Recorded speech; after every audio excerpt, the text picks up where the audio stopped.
உலகத்தில் இருக்கிற அத்தனை நோய்க்கான மூல காரணமே மனம்தான்னு சொல்றாங்க. ஒரு சின்ன உங்களுக்கு புரியுற மாதிரி ஒரு உதாரணம் சொல்றேன். இப்போ ஒரு மாங்கொட்டை இருக்குதுங்க. ஒரு மாங்கொட்டைக்குள்ள ஒரு மாமரமே இருக்குது. இதை தூக்கி மண்ணில் போட்டு மண் சக்தி வரும்போது அதனுடைய ஸ்தூலத்து உருவத்தை என் கண்ணுக்கு தெரியுது. இவ்வளவுதாங்க மேட்டர். இந்த உடம்பு இப்படி இருக்கு இல்லையா, இதோட சூக்ஷ்மத்தன்மை தான் மனம்.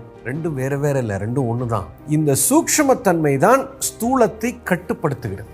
இதுதான் அதை கண்ட்ரோல் பண்ணுது. மைண்டு தாங்க பாடியை கண்ட்ரோல் பண்ணுது. இப்போ பாயிண்ட்டுக்கு வர்றேன். இப்போ உடம்புக்கு ஒரு பாதிப்பு வருது அப்படின்னு சொன்னா சூக்ஷ்மத்தில் அது முதல்லயே அந்த பாதிப்பு கட்டாயம் இருந்திருக்கும். ஒரு மனிதனுக்கு உடல் ரீதியாக எந்த பிரச்சனை வந்தாலும் மனம் சரியா இல்லைன்னா அது குணம் ஆகாது. முதல்ல மனதை சரி செய்வோம். அதுக்கு என்னென்ன செய்யணுமோ அதை செய்ய வேண்டும். உடல் தானாக ஆரோக்கியமாக மாறும்.